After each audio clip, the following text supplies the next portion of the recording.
Hi, everyone. Thanks for coming to my TED Talk today. I'll be presenting information about attention deficit hyperactive disorder, otherwise known as ADHD. ADHD is a neuropsychiatric and/or neurodevelopmental disorder. It affects up to 11% of children. As you can see in your handout, under definitions, neuropsychiatric and neurodevelopmental are defined.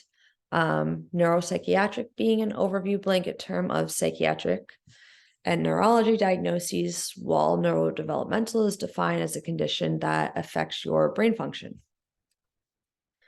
Now, ADHD is extremely common, being one of the most common diagnoses amongst children.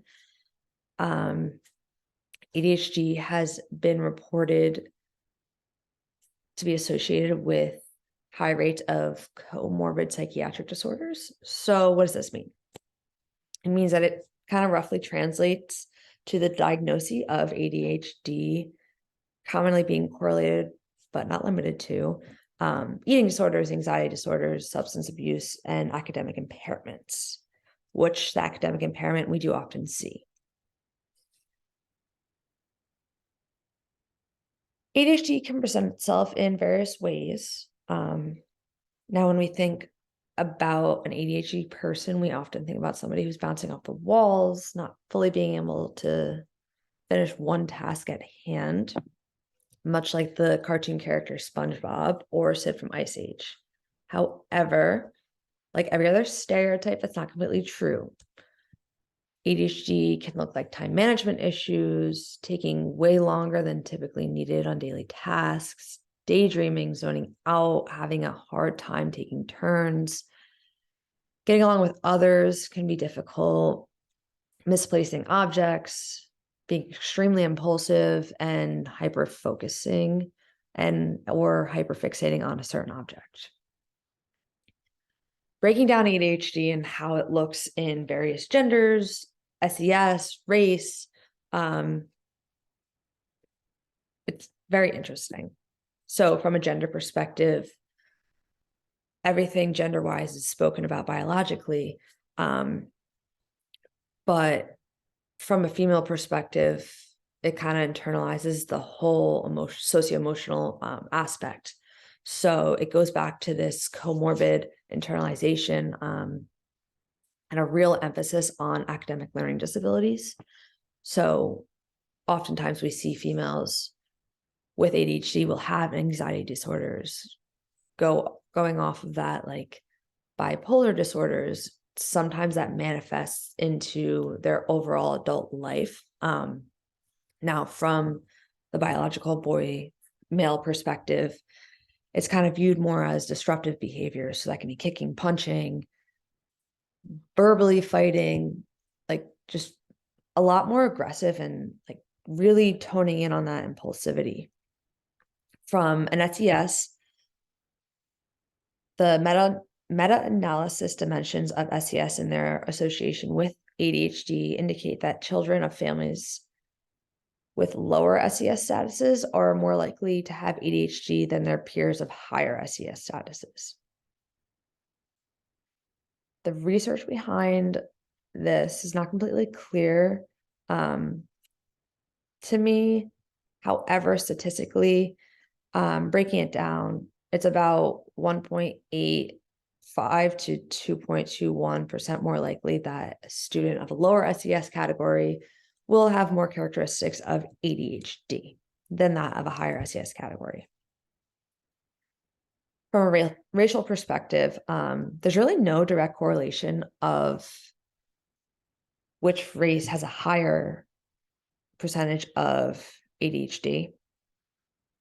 But there are different studies, different research. This one study that I found, it indicates that African-American students themselves report a higher rate of kind of like characteristics that fall under the DSM-5, indicative of ADHD, while parents of Caucasian males tend to report their students or children having higher characteristics, having like more characteristics of ADHD. So I thought that was super interesting, like toning in on who's reporting what and how that falls under. So going through this project, looking at the research, I know ADHD is extremely common. So many research articles don't really talk about different attributes that I felt was important for the viewers to learn about ADHD. So I went into podcasts. One of the podcasts that I really toned in on were these multiple people who actually have ADHD, kind of toning in on their experiences. While this is not academic research, it is people with this diagnosis talking about their experiences and how it's all extremely similar. Now that that little mantra's over with, and I see you, what is this? So this is kind of how ADHD people categorize their thoughts and like their impulsivity in a way. So when they have one or the other thing, if thing one is new, interesting, challenging, or urgent, while thing two is boring, none of those, they will gravitate more towards thing one, the NICU. It's just highly categorized in their mind. So breaking that down from a research perspective, it's kind of cool. I mean, it's not really from a research perspective, but I think when we talk about the school environment and us as future educators, it's important to understand that our students with ADHD tend to zone out and like not really stay on task. So keeping the material new, interesting, challenging, kind of like having that urgency to it can really bring them back in. On the topic of how this translates to the school environment, difficulty in school can kind of look like reading the same page repeatedly without being able to fully retain any information. It can also look like having difficulty with multiple step verbal directions. It's extremely common for an ADHD person to misplace objects. This ties into objects permanence, which is a category of ADHD. In other words, it's kind of like out of sight, out of mind.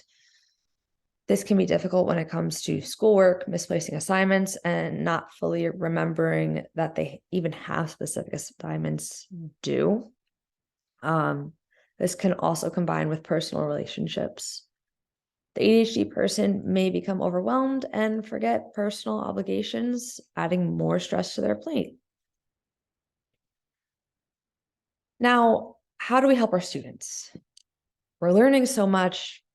How can we as future educators translate all of this information into our future? So the podcast Hacking Your ADHD suggests that helping an ADHD student with time management, you use ADHD multiplier. So what is that? ADHD multipliers are identifying how long the ADHD person thinks a task will take them, and then timing how long it actually takes them. By doing this, often it will ideally keep the person on task as well as give them more of a structured timeline for their day and how long several tasks will take them.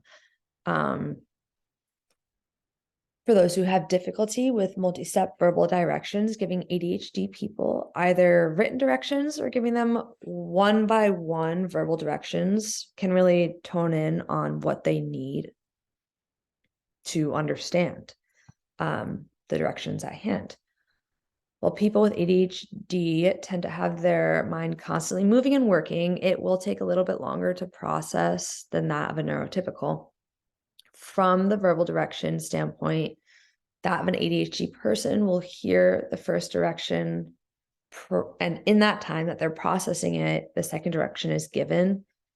They may miss out on the second direction because they're spending that time processing the first. From a nutritional standpoint, having students take scheduled water breaks, snack times, meal times can benefit. A student with ADHD, previously mentioned, people with ADHD tend to forget things. This forgetfulness can come up with bad time management and hyperfixation on tasks. Now, how does this correlate to the whole nutritional standpoint? If there is not scheduled water, food, snack, and they just go throughout their day, it is very common for people with ADHD to forget to eat. They may remember, oh, I'm hungry, but things just happen. They forget. So it is not uncommon to see an adult with ADHD kind of like having small snacks, having kid snacks with them constantly at hand, just so they get some nutritional aspect in there. Yeah, so questions and then research.